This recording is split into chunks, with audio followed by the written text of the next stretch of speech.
हाँ भाई, तो आज हम स्टार्ट करने जा रहे हैं कौन सा चैप्टर? Chapter number 2। ठीक है, बहुत ज्यादा लेंथी चैप्टर है भाई साहब, भयंकर जैसे कहता है ना उतना लेंथी। ये देख, इसका नाम हमने दिया क्या? Chapter number 2। ठीक है, नाम है स्ट्रक्चर ऑफ एन एटम।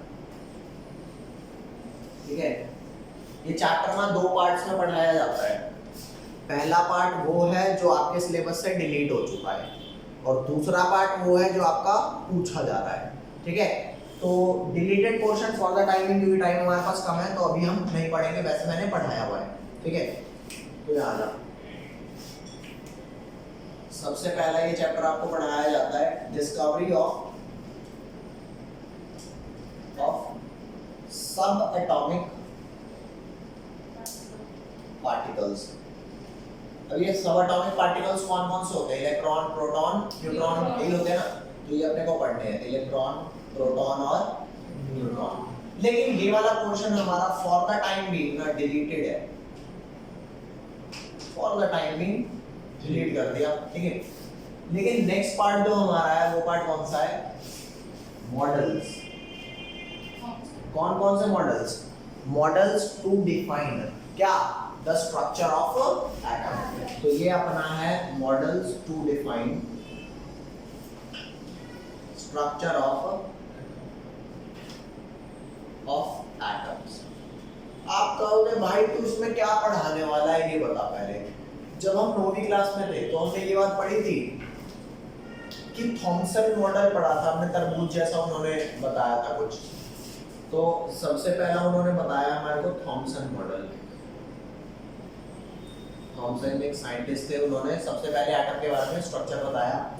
और सेकंड कौन सा मॉडल बनाया? सेकंड बताया हमारे को रदरफोर्ड मॉडल। रदरफोर्ड मॉडल ये भी बताया।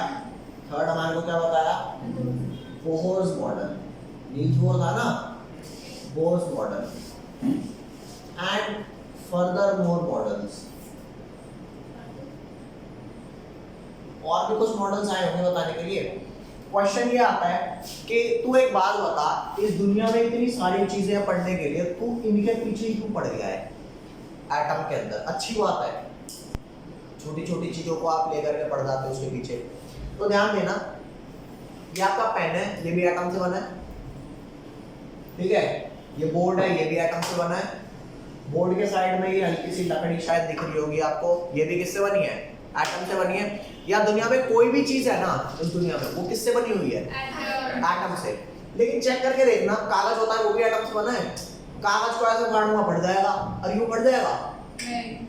फाड़ दे ले, और तो ले लोहा काट दे, नहीं फटेगा ना।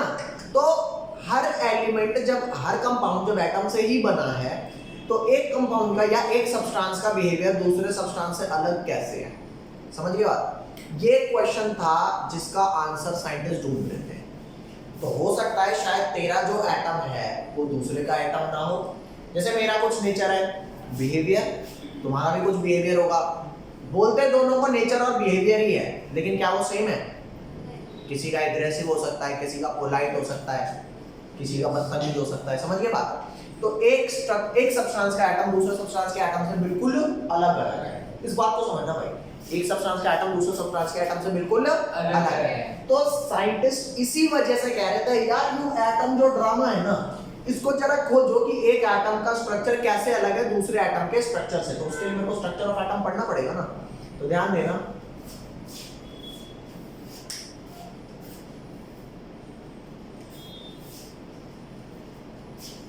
वन दिख रहा है सिर्फ, टू नहीं दिख रहा। ये मामला मुझे दिख रहा है। ठीक है भाई, लोअर लिमिट भी पता लग रही। तो कुल मिला के बात ये है कि मेरे को ना एटम का स्ट्रक्चर पता लगाने के लिए, ठीक है, इन मॉडल्स से समझना पड़ेगा। इन साइंटिस्ट ने बहुत मेहनत करी थी मॉडल्स बताने पर। ठीक है, और उसके बाद हुआ क्या, वो साइंटिस्ट जो थे वो कुछ क्वेश्चंस के आंसर ढूंढ रहे थे। Question, why scientists were curious about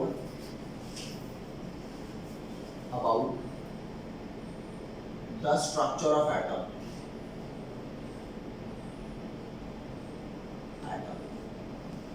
है ना भाई, क्यों जानना चाह रहे थे? तो इसका आंसर आपको बताना पड़ेगा ना कि भाई क्यों जानना चाह रहे थे। क्योंकि जो एक सब्सटेंस है और जो दूसरा सब्सटेंस है उनका बिहेवियर अलग अलग था। ठीक है, तो यहाँ पर मैं लिख रहा हूं रीजन 1 क्या है भाई? First, because the behaviour of one substance is different from other। यही बात समझ। और सेकंड वो ये भी पता लगाना चाह रहे थे, सेकंड क्या पता लगाना चाह रहे थे कि जो हाउ वी कैन से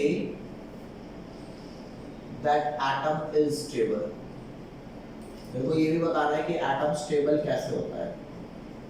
ठीक है बात, ये दो चीजें हैं जो मेरे को पता लगानी है। और तीसरा रीजन जो वो पता लगाना चाह रहे थे वो अगर मैं लिख भी दूंगा तो तुम्हारे को समझ में आएगा नहीं। ठीक है, फिर भी मैं लिख देता हूँ। तीसरा रीजन था जो वो पता लगाना चाह रहे थे, dual behaviour of what? Electromagnetic, magnetic की स्पेलिंग गलत है, सही कर लेना, इलेक्ट्रोमैग्नेटिक रेडिएशन। और अब मैं इलेक्ट्रोमैग्नेटिक रेडिएशन को इतना बड़ा नहीं लिखूंगा, सिर्फ क्या लिखूंगा? EMR। ठीक है भाई, तो ये आपके कुछ क्वेश्चंस थे जिनका आंसर ना वो पता लगाना चाह रहे थे, जिसकी वजह से उनको पढ़ना तो स्ट्रक्चर ऑफ एटम ही था। आप ये बात तो देख सकते हो ना, हर इंसान के पास 2 कान, 1 नाक, 1 मुंह, 2 आंख, ये सब सबके पास वही है ना, मतलब सेम है यार। फिर भी किसी की शक्ल मैच नहीं करती, किसी की कुछ किसी की कुछ, क्योंकि किसी की नाक ऐसी है, किसी के कान ऐसे हैं, बंद करके कैसे होते हैं, खींचे हुए होते हैं। तो ये फेस का जो डिजाइन होगा वो डिफरेंट करेगा ना। तो याद रखना, एक सब्सटेंस का जो बिहेवियर है वो दूसरे सब्सटेंस से अलग है, तो कहीं ना कहीं उनके बेसिक स्ट्रक्चर में फर्क होगा। और वो बताने के लिए ये सब आए थे। यहाँ तक कोई लोचा बता दे भाई, अगर लोचा नहीं तो जल्दी लिखे से।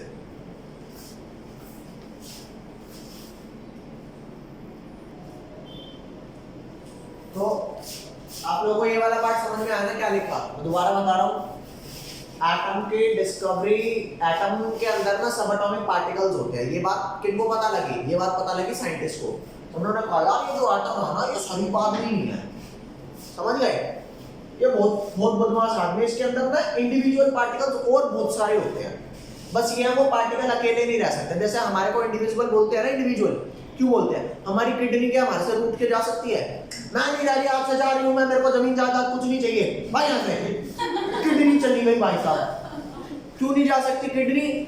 अच्छा चली जा, तू भी मर जाएगी, मैं भी। अगर मेरे पे एक है तो मैं जिंदा रह लूंगा, लेकिन तू चली जा भाई, समझ गई बात? तो हमारे अंदर और सब पार्ट्स हैं, लेकिन इंडिविजुअल हम एग्जिस्ट करते हैं। इनके अंदर सब पार्ट्स हैं और उन्हीं सब पार्ट्स ज्यादा कम होने की वजह से इनका डिफरेंस ना एक एटम का दूसरे वाले से अलग आ रहा है। समझ ये बात नहीं है?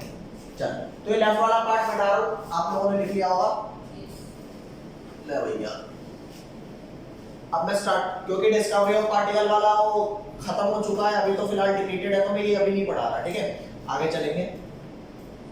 सबसे पहला मॉडल पता है किसका आया था? थॉमसन का। आया था नहीं आया था? तो सबसे पहले हम पढ़ना चालू करेंगे गाइस, कौन सा model? Thompson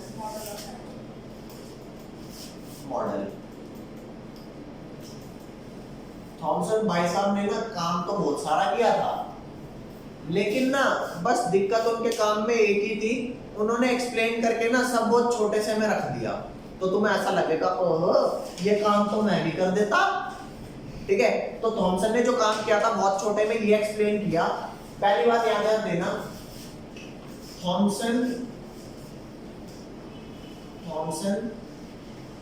was the scientist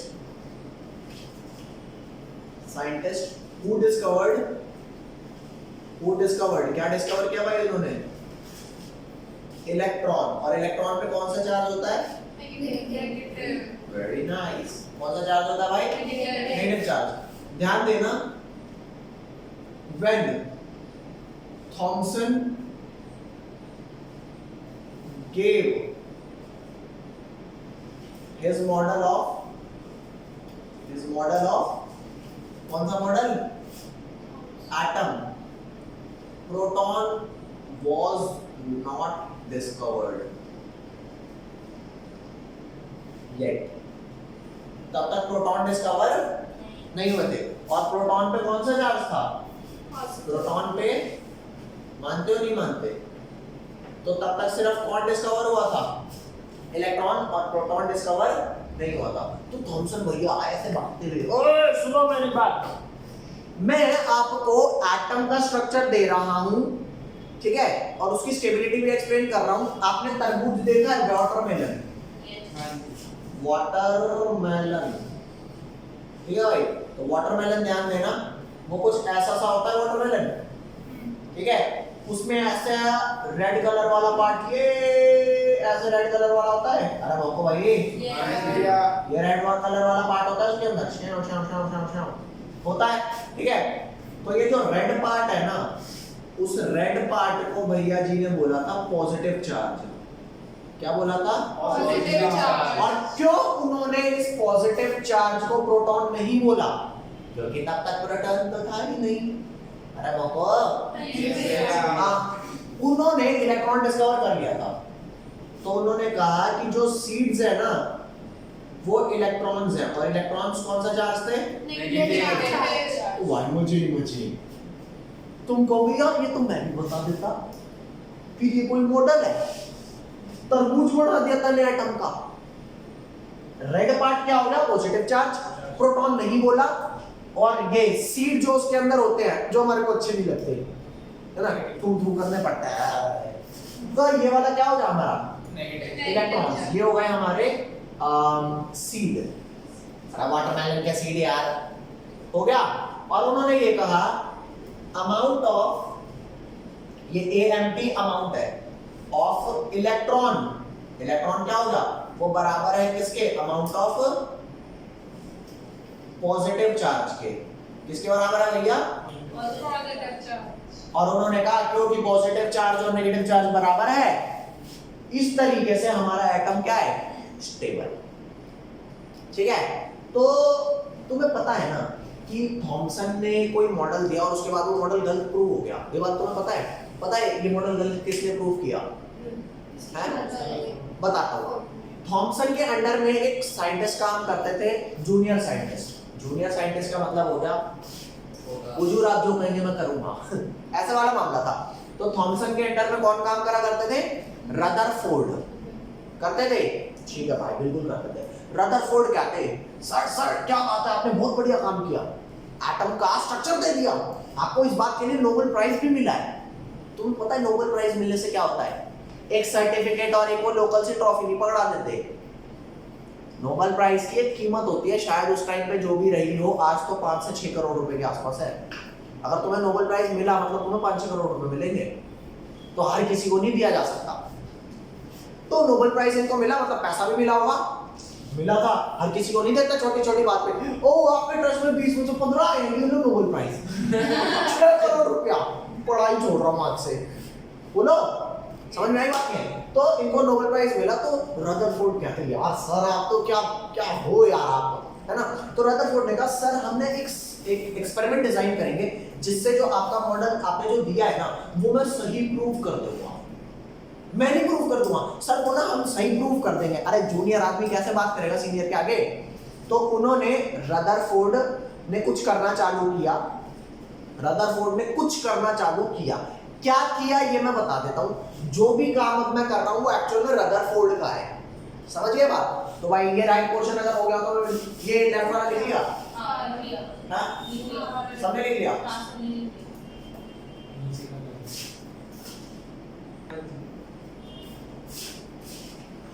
चलो भाई तो याद ध्यान देना. तो अब जो मैं काम आपको बताने जा रहा हूँ वो किसका है? वो रदरफोर्ड का काम है. ठीक है. आपको तो फिलहाल ये पता है ना कि रदरफोर्ड भाई साहब ने थॉमसन मॉडल को गलत प्रूव कर दिया था, लेकिन वो इस इंटेंशन से चले नहीं थे. ठीक है. तो यहाँ पर आते हैं भाई रदरफोर्ड की बात करते हैं. तो अब मैं जो बताऊंगा वो रदरफोर्ड मॉडल का होगा. Rutherford model of an atom. ठीक है भाई, अब सबसे पहले सुन लो रदरफोर्ड भैया ने करा क्या। ठीक है, लिखना बाद में, पहले सुन लो। रदरफोर्ड भैया ने ना एक गोल्ड लिया, गोल्ड को अगर ऐसे मैं मारूंगा तो गोल्ड टूट जाएगा, जैसे शीशा टूट जाता है। इस शीशे पे मारो भाग, टूट भी जाएगा, क्यों तो टूट जाएगा, लेकिन गोल्ड उसे मारते हैं धम धम धम धम, वो पतला हो जाएगा, पतला होता जाएगा, वो गोल्ड फॉइल बन जाएगा, जैसे आपका एल्यूमिनियम फॉइल आता है रोटी लपेटने के लिए। ठीक है, तो अब आप लोग इस बात को समझेंगे। कॉपी पे, ये जो कॉपी है, इस कॉपी में एक पेज है, इस कॉपी में एक पेज है ना, ये पेज ले ले भैया, अरे निकल जाओ। ये पेज है, ये पेज कितना मोटा है, ज्यादा मोटा है, ज्यादा मोटा तो नहीं है, इससे ज्यादा मोटा तो मैं हूँ फाइल से, है ना। तो याद ध्यान देना भाई, इस पेज की जो थिकनेस है ना, अबे यार ये जो थिकनेस है साइड की, ये थिकनेस में क्या लगता है, कितने एटम होंगे, इस थिकनेस में भी लाखों एटम है, इस थिकनेस में भी अरे ऊपर वाली लेयर और नीचे वाली लेयर के बीच में जो है लाख एटम ऐसे लाइन से लगे हुए, शाम शाम शाम शाम शाम शाम, लगे या नहीं लगे, लगे हैं। तो ये पेज तो काफी मोटा है, उन्होंने गोल्ड को मार मार के पता है कितना पतला कर दिया, एकदम शीट बना दी, मार मार के इतना पतला कर दिया कि उसकी थिकनेस में ना मात्र 1000 एटम रह गए। कितने एटम रह गए, 1000। ये क्या कर दिया आपने, ठीक है, 1000 एटम रह गए। अच्छा, उन्होंने गोल्ड क्यों लिया, क्योंकि गोल्ड ही सबसे ज्यादा ऐसा मेटल है जो मेलिएबल का मतलब जो मार मार के पतला किया जा सकता, और कोई ऐसा एलिमेंट ही नहीं है। तो उन्होंने गोल्ड लिया और गोल्ड बांटा, मार मार के क्या कर दिया गोल्ड को, इतनी थिन शीट बना दी कि उसके यहाँ पे तो थिकनेस में कितने एटम है, 3 ही तो लगा पाया, उसकी थिकनेस में 1000 एटम थे। मैं क्या सब बना दूं क्या, मैंने 3 ही लगाए हैं, वो 1000 थे, और ऐसे करके शाव शाव शाव भाई साहब उन्होंने फुल एटम ही एटम भर दिए। ठीक है, एटम ही एटम भर दिए, और पीछे ना एक मटेरियल लगा दिया। पीछे क्या लगा दिए, लग गया मटेरियल। ये मटेरियल पता है क्या होता है, ये मटेरियल कुछ ऐसा होता है कि इस पे अगर अल्फा पार्टिकल जाके स्ट्राइक करेगा ना तो ग्रीन कलर चमकेगा, टिंग। क्या होगा, इस पे कोई अल्फा पार्टिकल जाके पीछे स्ट्राइक करेगा तो ऐसे ग्रीन कलर दिखेगा, टंग, फिर बुझ जाएगा। फिर एक और पार्टिकल यहाँ पे आकर के टकराया तो फिर करेगा डिक ग्रीन, टिंग, फिर खत्म। अगर कोई पार्टिकल यहाँ से ऐसे करके यहाँ आया तो वो ग्रीन टिंग कहाँ दिखेगा, अरे ग्रीन कलर की लाइट जलती हुई दिखेगी, नहीं आई क्या समझ है? हाँ, तो ये जो उन्होंने लगाया ना, इसको बोलते हैं जिंक सल्फाइड ZnS स्क्रीन। क्या बोलते हैं, जिंक सल्फाइड स्क्रीन। अरे जैसे जुगनू रात में चमकता देखा है, टिंग टिंग टिंग चमकता है ना, वैसे ही जब अल्फा पार्टिकल जाके स्ट्राइक करेगा तो वो ग्रीन कलर चमकेगा। अब वो टिंग आवाज नहीं करता, वो चमकता है, समझिए बात, चमक के बंद हो जाता है। क्लियर? अब यहां से उन्होंने अल्फा पार्टिकल फेंका। क्या फेंका भैया, अल्फा पार्टिकल। अब ये अल्फा पार्टिकल क्या होता है ये आपको समझना है। आपको पता है हाइड्रोजन में कितने एटम इलेक्ट्रॉन होते हैं, हाइड्रोजन में 1, हीलियम में 2।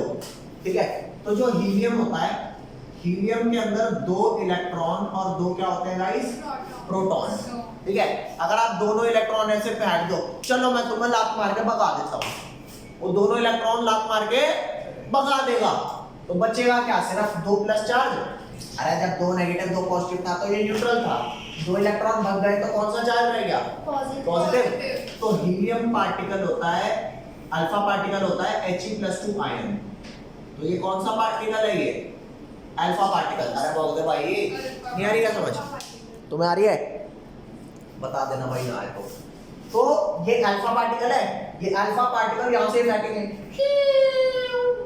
ठीक है, अब उन्होंने और रदरफोर्ड ने पता है क्या कहा था, सर जी आपको तो पता है ना आपने क्या मॉडल दिया है, कहता है तेरे कान के नीचे मारूंगा, मुझसे मजाक कर रहा है। ठीक है, तो इसने तो थॉमसन मॉडल जो दिया था वो भरा भरा था ना, ये पूरे में कौन सा पार्ट है, रेड, और बीच बीच में कौन सा पार्ट है, नेगेटिव पार्ट है।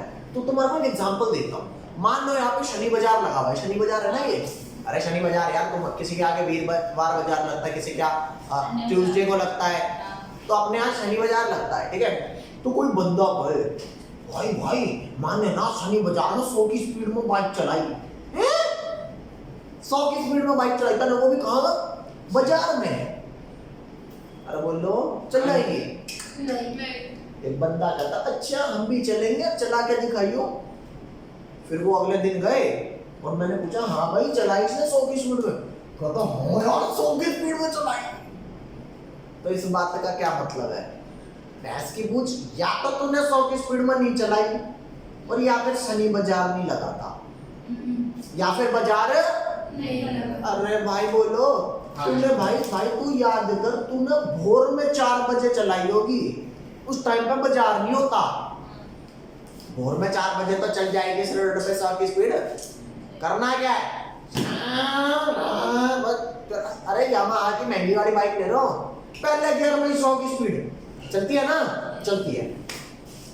तो क्योंकि ये सारा मामला भरा हुआ था, तो रदरफोर्ड भैया ने कहा सर जी हम यहाँ से बंदूक से तान देंगे ना अल्फा पार्टिकल, तो ऐसे करके अल्फा पार्टिकल फेंकूंगा और सारे आगे ना यहाँ फंस जाएंगे, और वो सारे फंस जाएंगे तो हम क्या देंगे, हमारे सर जी ने जो कहा कि ये भरा हुआ है वो सच प्रूव हो जाएगा। होगा कि नहीं होगा? होगा ना।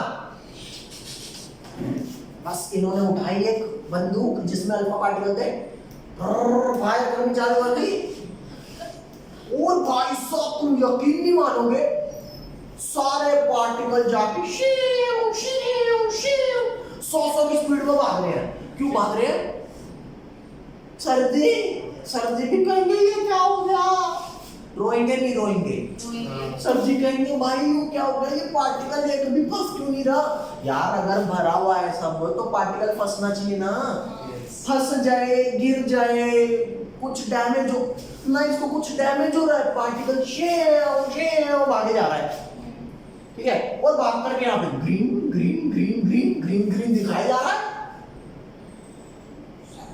साजी की हार्ट बीट तेज हो गई। क्यों तेज हो गई? 6 करोड़ रुपए डूब गए। ओ नहीं 6 करोड़ पैसे, ये एक अच्छी बात है, नोबेल प्राइज देने वालों की मांगते नहीं है वापस।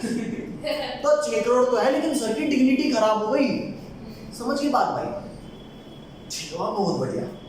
और हुआ पता है क्या, जैसे ही पार्टिकल जा रहे थे शिव शिव ऐसे जा रहे थे, तो एक पार्टिकल ऐसा था, एक पार्टिकल ऐसा था जो ऐसे गया और अप्रोक्सीमेटली किसी चीज से टकराया होगा शायद, वो यहाँ पे आकर के टिंग वापस आया। क्या ऐसा हो सकता है कि तुमने ले लिया पेपर का बैट, पेपर, और तुमने ऐसे पेपर का बैट पकड़ लिया और सामने से आई लेदर की बॉल, छक्का मारूंगा, और जैसे ही बॉल आई तुमने टक और भाई सिक्सर।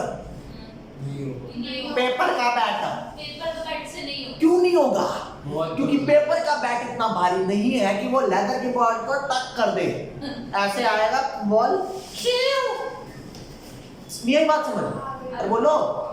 तो पेपर के बैट के बस करना है, अगर तुमने या तो तुमने छक्का नहीं मारा, या अगर तुमने छक्का मारा तो बेटा वो पेपर का बैट नहीं था, किसी और को बुद्धू बनाइयो, समझे बात? अब समझो, हीलियम पार्टिकल इन्हें पता था भारी है, मीनवाइल सारे पार्टिकल शेव शेव पार हुए जा रहे थे, इसमें से एक पार्टिकल ऐसा था वापिस आ गया।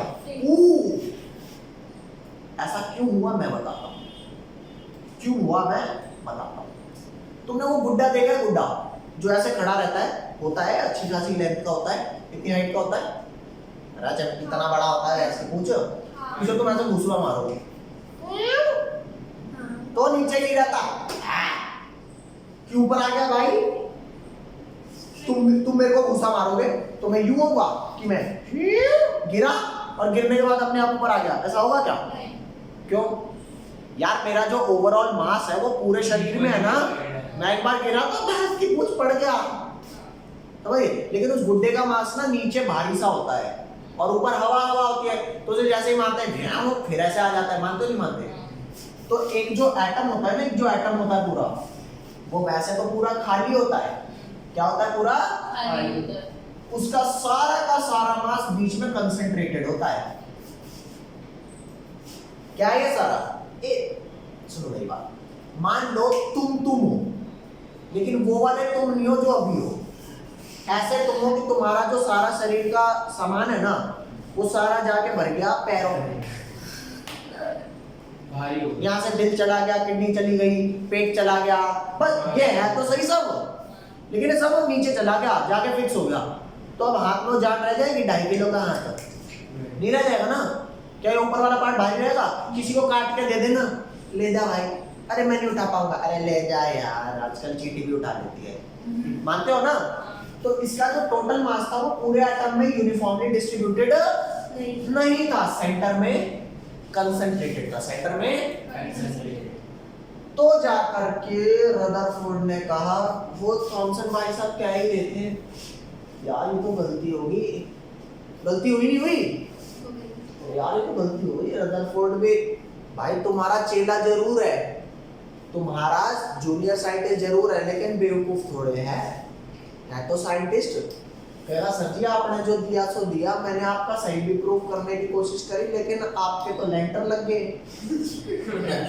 अब नोबेल प्राइज लेगा तेरा भाई। वो दिल चौड़ा हो गया, क्यों? उन्होंने कहा बेटा मैंने तेरी चीज तो गलत प्रूव कर दी। फिर रदरफोर्ड भैया आए, उन्होंने कहा अब सर आप जाओ, बोलिए आपका मन। तो रदरफोर्ड ने फाइनली एटम का स्ट्रक्चर क्या दिया। अच्छा, उन्होंने कैसे पता लगाया कि बीच में प्रोटॉन्स होंगे? क्योंकि अल्फा पार्टिकल पॉजिटिवली चार्ज था, अगर ये पॉजिटिवली चार्ज ना होता, नेगेटिव होता, तो ये इसमें जाके चिपक जाता ना पॉजिटिव नेगेटिव, बोलो। लेकिन पॉजिटिव था इसलिए रिपेल किया और ये बच गया, समझे? पक्का? तो फिर रदरफोर्ड ने अपना स्ट्रक्चर दिया, ठीक है। अब मैं ये लेफ्ट वाला पार्ट मिटा दूं, लिख लिया होगा, ठीक है, आप लिख लेना। तो इसे मैं मिटा रहा हूँ, यहाँ तक कहानी समझ आएगी नहीं आई? ठीक है। वंस हम बोहर स्टार्ट कर देंगे, वो हमारा अगर पूरा हो गया तो हमारा आधा चैप्टर पूरा हो जाएगा, ठीक है। तो फिलहाल अभी यहाँ आते हैं। और बोहर वाला बड़ा है, रदरफोर्ड वाला बड़ा नहीं था, थॉमसन तो बड़ा था ही नहीं, बोहर वाला पार्ट बड़ा है, तो ये हटा दो भाई। कुल मिला के इतना तो तुम भी समझ चुके हो कि जिस हिसाब से थॉमसन ने बात करी थी उस हिसाब से रदरफोर्ड का मामला निकला नहीं, है ना, अलग निकला ना। तो अब आप ध्यान देना कि रदरफोर्ड मॉडल जो था एटम का वो कुछ ऐसा था कि अगर ये पूरा एटम है तो सेंटर में कौन है? प्रोटॉन्स। और प्रोटॉन्स कौन से थे? Positive charge. और याद रखना अब प्रोटॉन डिस्कवर हो चुके थे किसी तरीके से। तुम कहोगे अच्छा फिर वो थॉमसन में क्यों नहीं था? अरे भैंस की पूछिए, कानून थोड़े है कि आज आया थॉमसन का मॉडल, कल आ गए घूमते घामते रदरफोर्ड। ये काम कई सालों में हुआ था, समझ गए? अरे बोलो। हाँ, तो पहले प्रोटॉन डिस्कवर नहीं थे तो उन्होंने पॉजिटिव चार्ज बोला था, अभी प्रोटॉन डिस्कवर्ड है तो उन्होंने ये कहा कि भाई, उन्होंने क्या कहा रदरफोर्ड ने? Rutherford said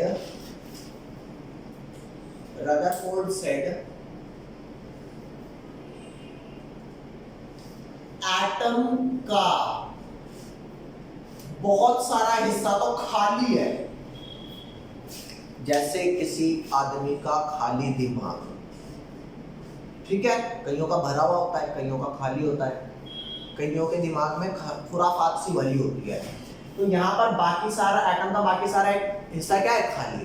तो तुम कहोगे फिर भाई वो तो उसका मास ही नहीं होगा जब बाकी हिस्सा खाली है, तो ऐसा नहीं है, उसका सारा मास सेंटर में कॉन्सेंट्रेटेड है, ठीक है। तो एटम का most of part is empty and in centre there is mass, ठीक है, which is considered as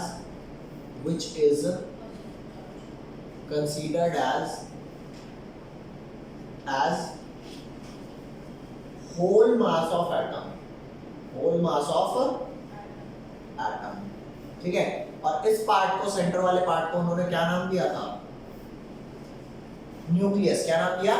nucleus. और उसके बाद उन्होंने बोला कि इलेक्ट्रॉन रिवॉल्व, इलेक्ट्रॉन क्या करते हैं? रिवॉल्व अराउंड द, अब एक आर आता है, दो आर आता है, revolve around the nucleus in circular fashion, circular Fashion. Manner कह लो, फैशन कह लो,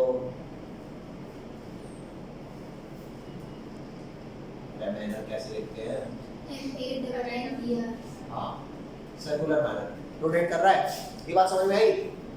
चलो भैया, रदरफोर्ड भैया को भी क्या मिला एंड में? आए मजे ही मजे है, पैसा मिल रहा है, इसको बुरा लग रहा है, पैसा फेम इज्जत सब मिला। थॉमसन को भी मिला था। पता है हम जो साइंस पढ़ते हैं ना, उसमें हम सिर्फ साइंस नहीं पढ़ते, हम उसमें पढ़ते हैं कहीं ना कहीं हिस्ट्री, हाउ दैट साइंस केम। समझिए बात? तो थॉमसन को भी आज भी बहुत सम्मानित किया जाता है।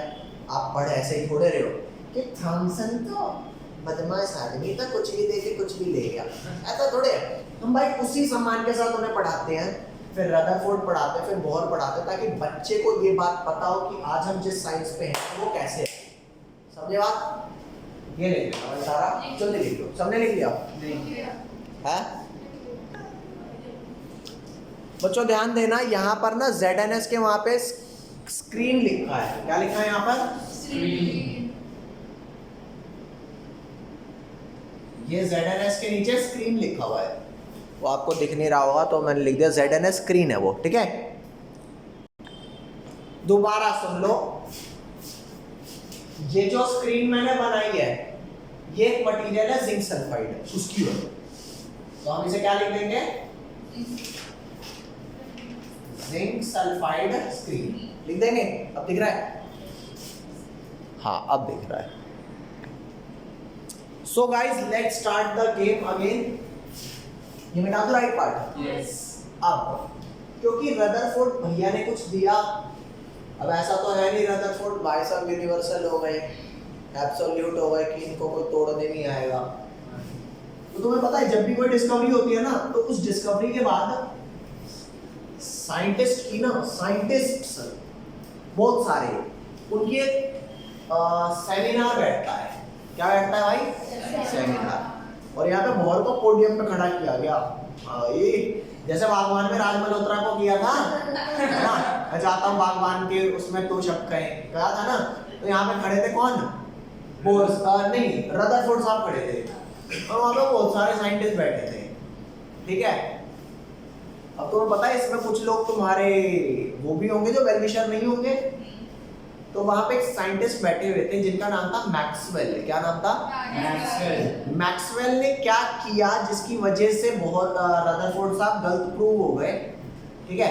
ये बात पहले मैं आपको समझा देता हूँ, समझा दूँ? Yes. ठीक है। आप बच्चों को एक्सेलरेशन का मतलब पता है? किसका मतलब? एक्सेलरेशन का। एक्सेलरेशन का मतलब समझाता हूँ।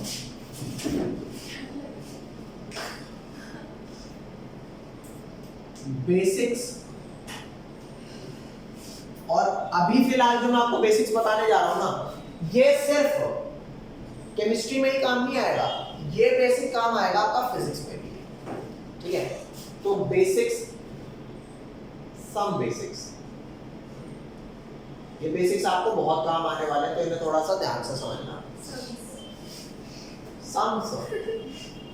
Sums basics, some basics. तो आप ये ध्यान देना कि जो क्या बोल रहा था, Maxwell. मैक्सवेल की थ्योरी ना, Yes. तो मैक्सवेल की थ्योरी ध्यान देना। एक चीज होती है एक्सेलरेशन।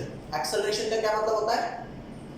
किसी चीज पे फोर्स लगते रहना। अगर कहीं पे एक्सेलरेशन लग रहा है मतलब फोर्स लग रहा है, कहीं पे फोर्स लग रहा है मतलब, ये बात मैं तुम्हें बता चुका हूँ कि फोर्स जो होता है ना, वो क्या होता है? Mass into Acceleration. अरे क्या बात, मास इनटू सबको पता है ना।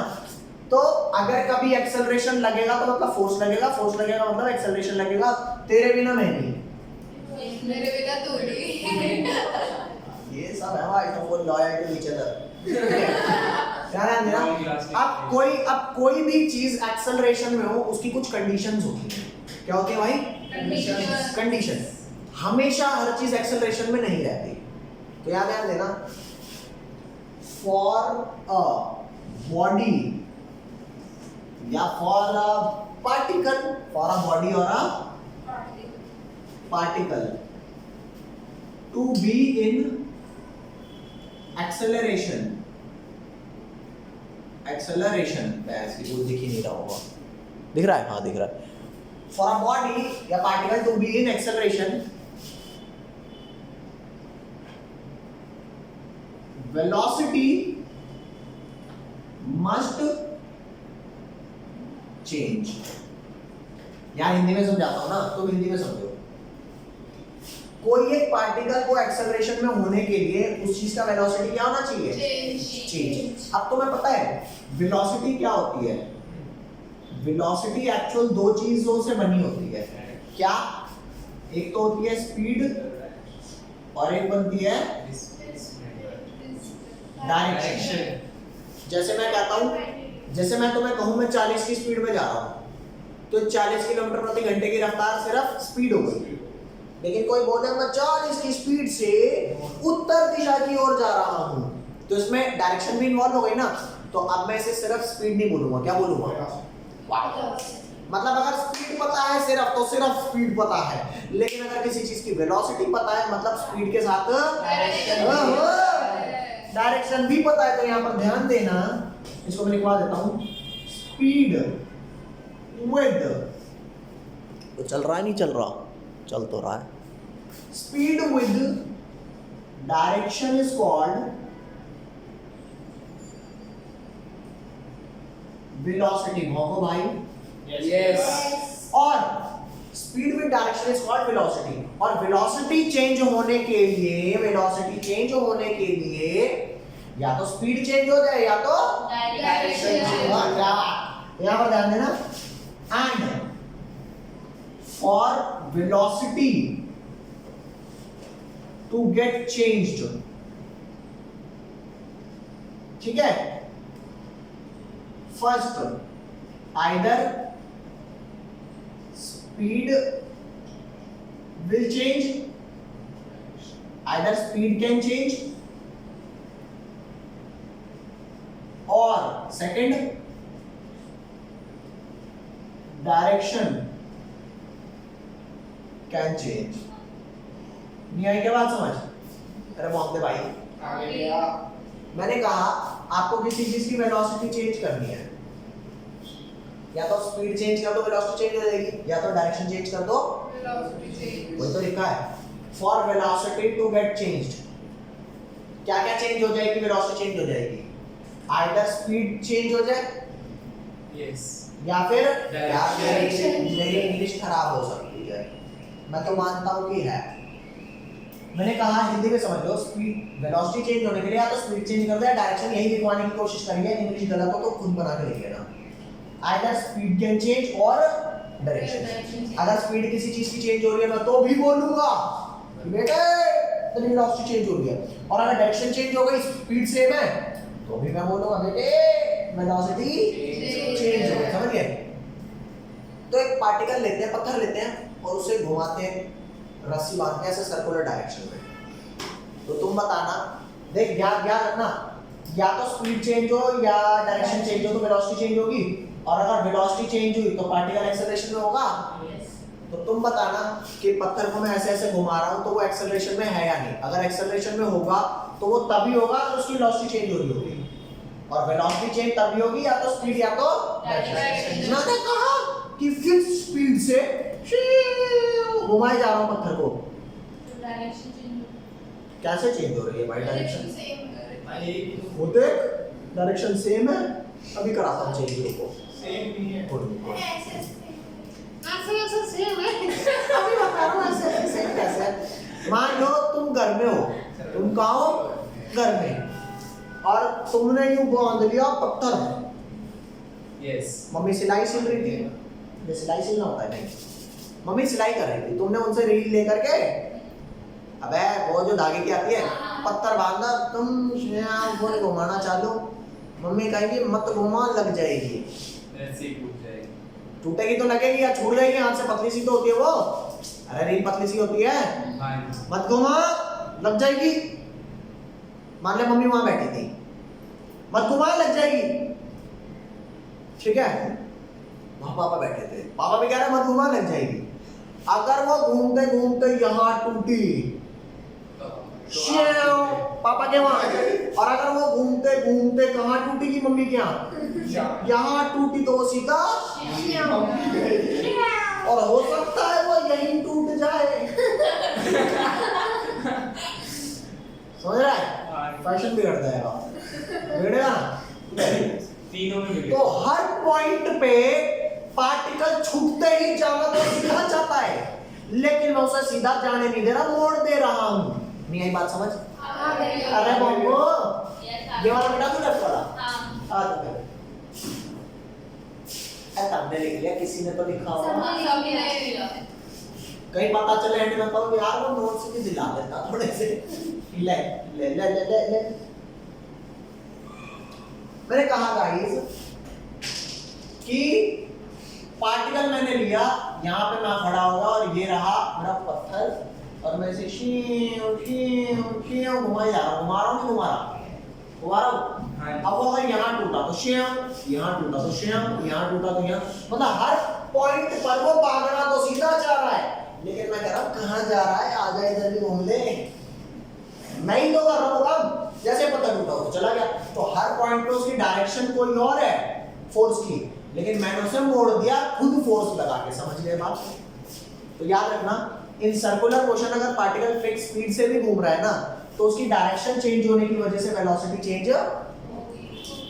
तो याद रखना, when a particle is in circular motion, देखोगे कौन से मोशन में बेटा? Particle is in circular motion, then and moving with the same speed,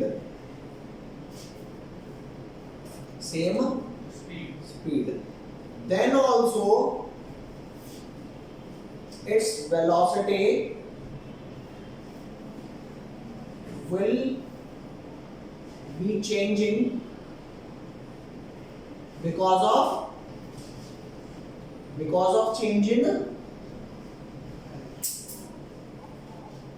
direction. अरे बोल दे, ठीक है? और डायरेक्शन चेंज होने की वजह से वेलोसिटी चेंज हो रही है, तो वेलोसिटी चेंज होने से एक पार्टिकल एक्सेलरेशन में रहता है। अरे बोलो, हाँ। तो अरे भाई तू दोबारा सुनना प्लीज, ओए सारे ओए पहले सुन लो। मैंने कहा when a particle is in circular motion, particle circular motion में और सेम स्पीड से घूम रहा है and moving with the same speed, then also its velocity will be changing because of change in direction, and the particle acceleration में होगा या नहीं होगा? होगा। क्यों होगा? क्योंकि वेलोसिटी चेंज होना मतलब एक्सेलरेशन। Very nice. क्योंकि यार तू डायरेक्शन बिना फोर्स लगाए चेंज कर सकता है, आप फोर्स लगा रहे तभी तो ना। Hence the particle will be in किसमें? एक्सेलरेशन। Very nice. अरे मैंने क्या बोला भाई? मैंने ये बोला पार्टिकल को तुम सर्कुलर मोशन में घुमाते रहो, तुम कहोगे मेरे पार्टिकल की तो स्पीड सेम है, वो एक्सेलरेशन में नहीं हो सकता, वेलोसिटी चेंज नहीं हो रही। अरे गधे, तेरे को वेलोसिटी पता भी है क्या होता है? वेलोसिटी होता है स्पीड विद डायरेक्शन। तो डायरेक्शन तो चेंज कर रहा है ना, डायरेक्शन चेंज कर रहा है, वेलोसिटी चेंज हो रही है, एक्सेलरेशन हो रहा है। ये एक बात समझ। अब ड्रॉबैक बस पढ़ा दो फिर छोड़ दूंगा, चले जाना। मात्र 2-4 मिनट 5 मिनट, इससे ज्यादा नहीं। तो मैंने कहा कि पार्टिकल एक्सेलरेशन में है ना, ये बात तो आप समझ गए। ये बेसिक्स आपको सिर्फ केमिस्ट्री में नहीं, कहां और काम आएंगे। बिल्कुल समझ गए बात। अब सर अगर तुमसे ये बात पूछे कि बेटा बता एक्सेलरेशन में होने के लिए क्या क्या कंडीशन है, तो क्या क्या बोलोगे? पार्टिकल का या तो स्पीड चेंज हो रहा हो या तो डायरेक्शन, और दोनों ही कैरी करते हैं वेलोसिटी। अरे वेलोसिटी दोनों से ही बढ़ता है, तो वेलोसिटी चेंज मतलब एक्सेलरेशन, और एक्सेलरेशन मतलब फोर्स लग रहा है, और एक्सेलरेशन तब आएगा या तो स्पीड चेंज हो रही है या तो डायरेक्शन, या तो दोनों चेंज कर रहे हैं। समझ गए बात? चलो, तो अब मैं यहाँ पर आ जाता हूँ आपको कि क्या ऐसी बात थी जिसकी वजह से रदरफोर्ड भैया बहुत पिटे थे। समझे? प्यार प्यार से पिटे थे। तो राइट पार्ट दिखा दूं? देख लिया? चल भाई आ जा। हाँ नो ले भाई ये वाला बता दूं हाँ ये बता देते हैं भैया श्याम श्याम कर देते हैं कोई श्याम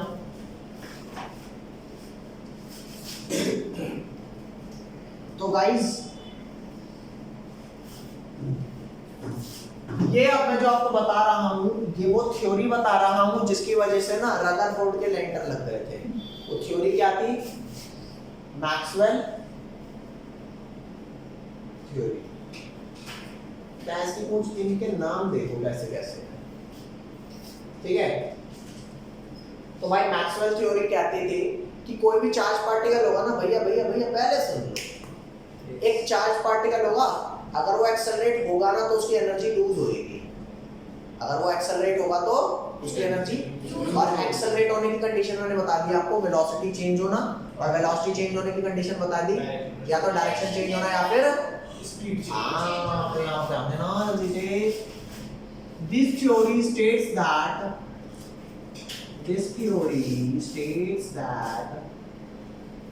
दिख भी रहा है यहाँ पे भैया भैया बच्चों, this theory states that, अब यहाँ पे states that an accelerating charge particle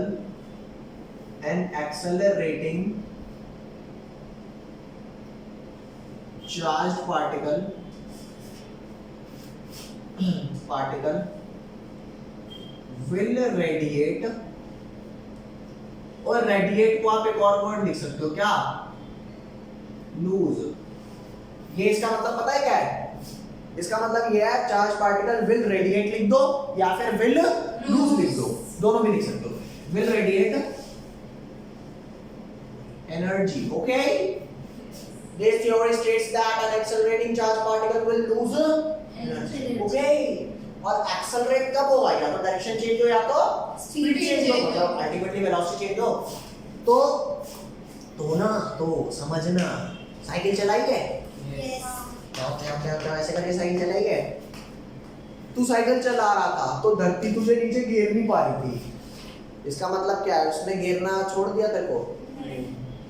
मेरे को तो धरती बुला ही नहीं रही अपने पास, रुक के तो दे मैं ऐसी मूंछ। पता है क्यों नहीं बुला पा रही? क्योंकि जब तू चल रहा है काइनेटिक एनर्जी है, और तेरी काइनेटिक एनर्जी धरती के लगाए हुए एनर्जी से ज्यादा है, तो तू कीप ऑन मूविंग, तू रुक, तेरी kinetic energy zero, now who will work? हाँ आओ फटाक से, मानते नहीं मानते? तो अगर कोई चीज आपको, आप लोगों को ना बहुत सारे लोग गिराने की कोशिश कर, लाइफ में भी है ऐसा, आप लोगों को बहुत सारे लोग गिराने की, क्रिटिसाइज करने की, डिमोटिवेट करने की कोशिश करेंगे, लेकिन आपको क्या करना है? सेल्फ मोटिवेटेड रहना है भाई। कुछ लोग करेंगे भी, और सेल्फ वाला पार्ट तो हमेशा ही बढ़िया है। सुन मत, छुट्टी होने वाली है। इन्होंने कहा कि कोई भी एक्सेलरेटेड चार्ज पार्टिकल है ना, दैट विल लूज एनर्जी, ठीक है। तो अब मामला कुछ ऐसा था, वही समिट हो रही थी।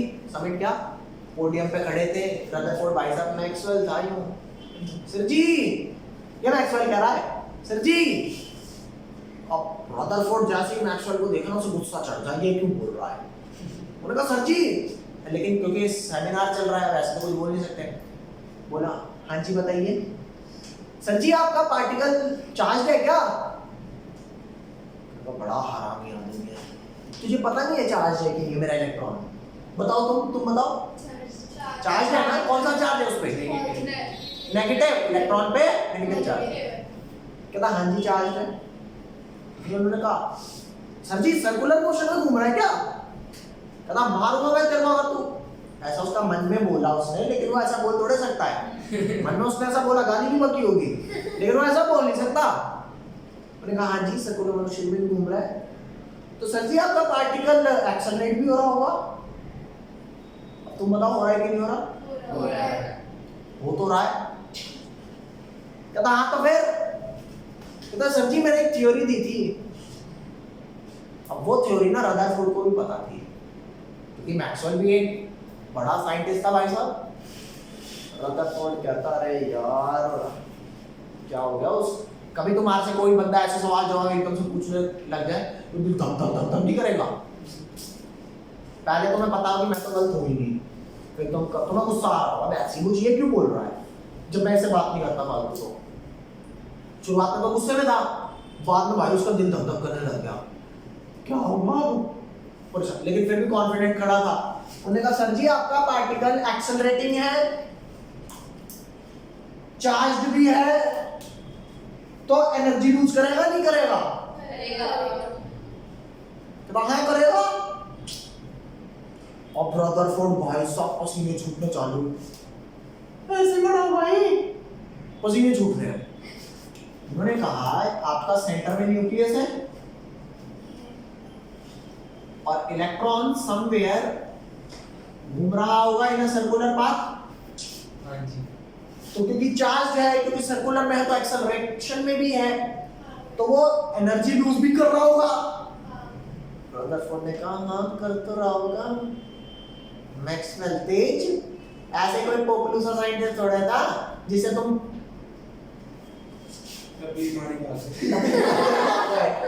नहीं ना।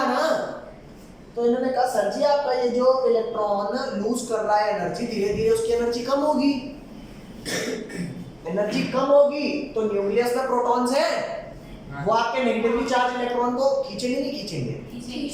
अगर पूरी एनर्जी से घूम रहा था फुल तो ये घूम रहा था, लेकिन जब उसकी एनर्जी कम होने लग गई तो वो पूरी एनर्जी से घूम नहीं पा रहा, और ये तो एनर्जी लगा रहा है, तो धीरे धीरे उसे पास नहीं बुलाने लगेगा, आओ मुन्ना आओ मेरे अंदर समा जाओ मैं भी आऊंगा। तुम्हें भी पता है ऐसा तो घंटा कुछ नहीं हो रहा। हाँ नहीं हो रहा ना। मैक्सवेल अब फुल चौड़ होकर के एक्सप्लेन सर जी, और सर जी की हालत खराब है, सर जी रोने रोने को हो रहे हैं, उनको कह रहा सर जी एक्सप्लेन। सर जी ने कहा भाई मुझे दो माफी और मैं चलूं यहाँ से, घर जाऊं सैरेडोन खाऊं सो। समझ आई बात? ये तुमने लाख रदरफोर्ड पढ़ा होगा पर तुम्हें ड्रॉबैक नहीं पता होगा। तुमने 9वीं क्लास में पढ़ा भी होगा ड्रॉबैक वाला ही, लेकिन तुम्हें घंटा नहीं पता होगा क्यों वो गिर जाता है बीच में, जबकि गिर नहीं रहा है। तो मैक्सवेल ने तो बस इतना कहा था, रदरफोर्ड की वाट लग गई। क्या बोला था? सर जी आपका पार्टिकल चार्ज है, एक्सेलरेशन में है, तो एनर्जी लूज करेगा, और लूज करता करता क्योंकि प्रोटॉन्स खींचेंगे तो अल्टीमेटली गिर जाना चाहिए, जबकि ऐसा कुछ हो नहीं रहा। Please explain this. और एक्सप्लेन नहीं होता तो वाई लूटना बंद करो, साइड निकलो। समझ आएगा? लिखवा दो लिमिटेशन। अब समझ में आया क्यों उसका ड्रॉबैक बना था। फिर यहीं से जैसे ही लात पड़ी ना भाई साहब रदरफोर्ड को, उड़ते उड़ते एक और साइंटिस्ट आए। वो रदरफोर्ड के जूनियर असिस्टेंट थे, बोहर। भाई साहब रेल लगी पड़ी है, समझ लो। तुम भी अपने टीचर को गलत कर सकते हो अगर तुम कहीं ना गलत हो तो कौन सा टीचर से भी तो कई बार गलती हो जाती है। हाँ बच्चे हो गया सर जी ये गलत है। कुछ बच्चे बताते हैं ना, सारे नहीं बताते, आधे से तो सो रहे होते हैं, वो देखो लड़ाई ले रहा है। समझिए बात? ये बात समझ में आएंगे पक्का? तो अब मैं ड्रॉबैक ऑफ रदरफोर्ड लिखवा रहा हूँ और यहीं पे विराम दे दूंगा क्लास को, ठीक है? आओ तो let's start the game now. हाँ रदरफोर्ड की, ये मैक्सवेल की थ्योरी समझ आई नहीं आई? ठीक है तो भैया ध्यान देना। इसके बाद मुझे 2 घंटे की क्लास और चाहिए होगी आपका बोहर खत्म कराने के लिए, और 2 घंटे की क्लास उसके आगे का खत्म कराने के। 5 घंटे में आपको पूरा चैप्टर में पढ़ जाएगा बस। समझे क्यों कम टाइम लगेगा? Because you are quite now, है ना? चलो भाई क्विट मत कर देना, कहीं पता चला अगली क्लास में सर जी मैंने तो कॉमर्स से ले ली तो भाई को याद है मेरा क्या आना भाई? Drawback of Rutherford model. अच्छा रदरफोर्ड भैया जी ने क्या कहा समझना।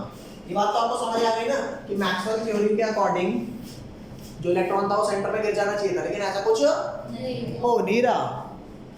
दिख रहा है भाई? दिख तो रहा है। क्या ध्यान देना भाई? रदरफोर्ड सेड, रदर लिख दिया मैंने यहाँ पे, फ्रैंक बोल रहा ज्यादा। रदर सेड that Rutherford लिख लेना भाई तुम लोग, Rutherford, ठीक है, said that electron revolves around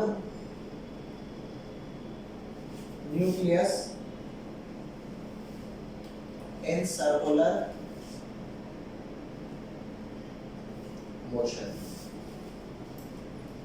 तुम में से कोई भी, तुम्हें पता है ना KL11 शेल होती है, गलती से मत लिख देना सर्कुलर ऑर्बिट में घूम रहा था, ये मत लिख देना, क्योंकि ऑर्बिट बोहर ने दिया था, रदरफोर्ड ने इसलिए सर्कुलर मोशन लिखना, सर्कुलर पाथ भी मत लिख देना, क्योंकि वो ऑर्बिट पाथ होते थे KL11 शेल, हाँ, तो पाथ भी मत लिखना और सर्कुलर ऑर्बिट भी मत लिखना। तो सर्कुलर मोशन में घूम रहे थे around the nucleus. According to Maxwell theory, according to Maxwell theory,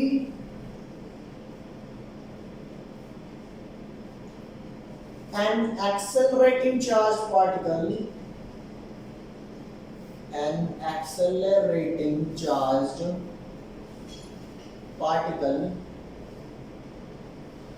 will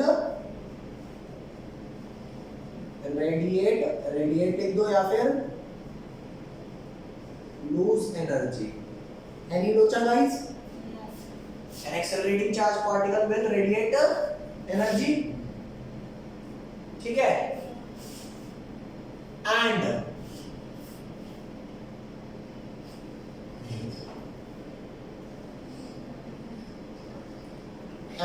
electron will finally fall into nucleus. बोलो बे,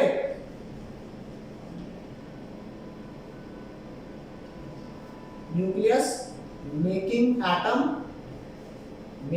क्या बना देगा एटम को? एटम अनस्टेबल, ठीक है, which does not happen at all, which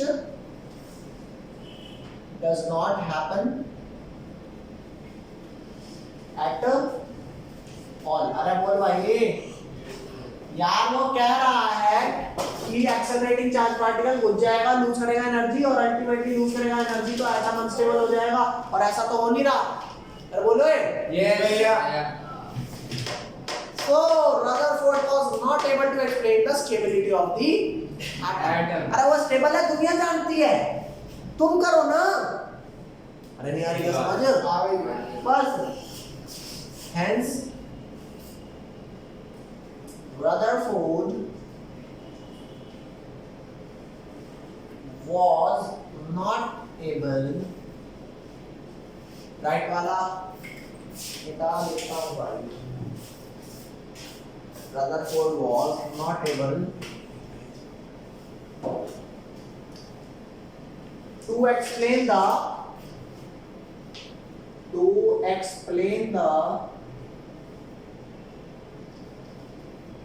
stability of atom. ठीक है भाई? सेकंड वाला ना बड़ा मजेदार है, नींद उड़ जाएगी तुम्हारी अभी। लिख लो जल्दी से, लिख लिया? अच्छा बच्चों, बात बताना, तुम स्टेबल हो या नहीं? स्टेबल है? ले कदे ना हो। नहीं है। हाँ? तू नहीं है, तेरा तो मुझे पता है। तुम स्टेबल हो? हाँ जी। शादी करोगे? इतने स्टेबल नहीं। इतने स्टेबल नहीं है, वो कह रही है इसलिए शादी नहीं करेंगे। वैसे करोगे? हाँ जी। ये जो मना करते हैं ना, वो सबसे पहले करते हैं। क्या जान देना। तो कुल मिला के एटम स्टेबल है, मगर फिर भी कंबाइन करता है। कंबाइन करने के बाद वो खुश है दुखी है शादी करके? दुखी है। नहीं भैया, खुश है, केमिकल बॉन्डिंग पूरी है। यार ये बात ये कह रहा है, ये तो सच्ची बात है। तुम्हें लगता है दुखी है खुश है, तो मत करना भाई, दुखी होता है आदमी तो। नहीं, उसके हिसाब से तो बढ़िया है सर भैया, क्योंकि उसकी तो केमिकल बॉन्डिंग पूरी है। भाई हर सुन रहे, हर किसी के हिसाब से बढ़िया है। तो मैं ये कह रहा हूँ, कुछ एटम्स ऐसे होते हैं जो even though they are stable, वो कंबाइन होकर मॉलिक्यूल बनाते हैं, है ना? कंबाइन होके क्यों बनाते हैं? ये बात रदरफोर्ड नहीं बता पाए थे। अरे वैसे भी वो स्टेबिलिटी तो बता ना पाया, वो कंबाइन होके क्यों? इसके लिए आपका चौथा चैप्टर है केमिकल बॉन्डिंग। ओके ओके, तो यहाँ पर ध्यान देना। He was also unable to explain। अच्छा, सिर्फ कुछ ही एटम शादी करके मॉलिक्यूल बनाते हैं।